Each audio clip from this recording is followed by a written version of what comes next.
So now it's time to enter the exciting world of 3D. After Effects allows you to transform and animate your layers within a 3D environment. Up till now we've only been using 2D. This adds some complexity to your animations and also some depth. Now in CS6 you also have options for curving or extruding layers and adding reflections and environments. And we'll have a look at those a bit later. But to start with, let's just get our head round how to control layers using multiple views, the camera tools and the axis modes. So if you want to follow along, open 3D Layers AEP, and we're in O2 3D Start Comp, and in here you'll notice that I have several layers. I have a background layer, I have a floor layer, which is just a solid, and then I have my little hip-hop girl dancers, which are keyed video footage. And I've parented them to a controller, which is a null, which I can use just to move them around as a group. And I also have my little drop shadow logo in there. So I'm going to create a 3D environment from this. So the first thing we're going to do is have a look at the views. First of all, we have our active camera view pop-up, which is our 3D view pop-up. And it allows us to choose from different orthographic views which are fixed at the front, left, top, back, right and bottom. We also have custom views which allow us to move around in a custom view, enabling us to see our scene from different angles, and we'll see that in action in a minute. Next to that we have this menu here, which is the Select View Layout. Now when I'm working in 3D, I generally want to have two views open at least, so that I can see two separate views of my scene.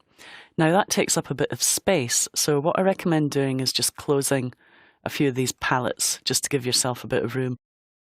Now I've actually created a new workspace called the 3D workspace. You can do that too by clicking on New Workspace and giving it a name. So I'm just going to select my 3D workspace, which gives me a bit more space for my multiple views. And then what I'm going to do is start making my layers 3D. So let's start with our dancers. Let's make them 3D. Now at the moment in our active camera view you see nothing change, and in fact in this view we're not seeing anything change. And that's because if we have a look at this view, notice the yellow corners on the edge of this panel here. That means that's the active view, and if I now go down to my Fast Previews menu, I can choose how to display that, and at the moment it's displaying it at Fast Draft. I could also choose Adaptive Resolution, which gives me a slightly higher quality render than Fast Draft, and we'll switch between these a little bit later. In this view, however, if I select this view, notice it's highlighted by the yellow corners, and then I can choose a different preview mode, if you like, in this window than from the other window, and it's defaulting to wireframe. I'm going to change that to Fast Draft, because I want to actually see my layers in this view. Now if we want to actually see our layers, we can select the layers and go up to View, Look at Selected Layers, and that will focus on our layers in this right view. Now the right view is not showing us much, it's just showing us the layers from the right, and because they're flat layers we can't see much detail. In order to see more detail I usually switch to the Custom View, and that allows me to see my layers, if I switch on my transparency grid, in 3D space. Now I can also select my camera tool, which is this one here. I have the Unified Camera tool, which gives me three other tools in one. The Orbit Camera tool, Track XY Camera tool, and Track Z Camera tool. You can select these in isolation. The Orbit Camera tool will allow you to move around the scene.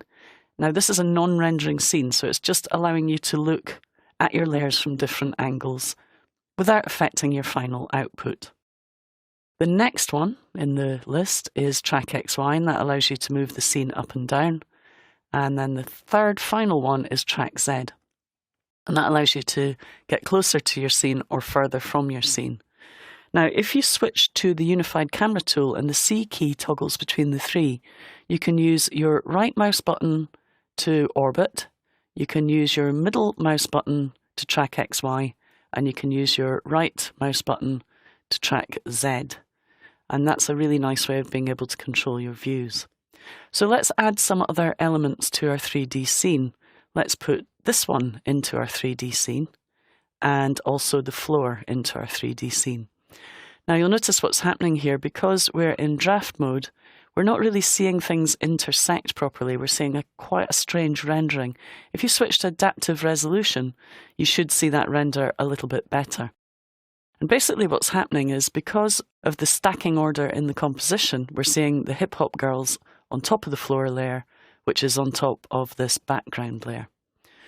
Okay, we're also going to add our drop shadow layer, so let's add that in, and let's make our dancers controller 3D too. So we're now in a 3D scene. Now you'll notice that as I move around, that's dropping resolution in order to show me it moving in real time.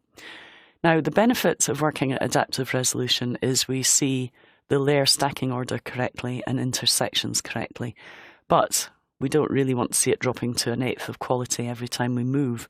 So if we go to fast draft, we may not have the intersections that we have with adaptive resolution, and we get this flickering happening when the layers are on top of each other, but it allows us to move through a little bit more quickly. Now you'll notice that we are getting problems with the display when we move around, and this will happen depending on which graphics card you have. You may get these like OpenGL glitches as you move around your scene. But what you'll notice is once I start to move these layers in 3D space and separate them, those problems tend to go away. So what I'm going to do is open up the position property of this layer now, and you'll notice that we have 3 values, X, Y, and Z. So I can move things from side to side and up and down using X and Y as I could before. But I can now move things in 3D space using a Z value. Now I'm going to switch off my floor layer so you can see this happening. And you'll see that now I can push that layer behind my characters. Okay, and I'm no longer getting the problems with the intersecting layers that I was having before. Now the floor layer is in there as well, but what we're going to do is actually rotate this so it forms a floor. So I'm going to open up the rotation property, and you'll notice for rotation we now have 4 values. We have orientation, which has an X, Y, and Z value, and we have X rotation, Y rotation, and Z rotation. I usually use orientation to set up the initial rotation of my layers. So I'm just going to use that to rotate this layer round by 90 degrees. So let's just type in 90. And you'll notice I have a mask on that layer as well. So that layer is now forming the ground of my scene, and we can use the orbit tool to have a look at that, and you'll see that it's really starting to look more like a 3D scene now. There's my characters dancing on the floor with my shape layers playing in the background.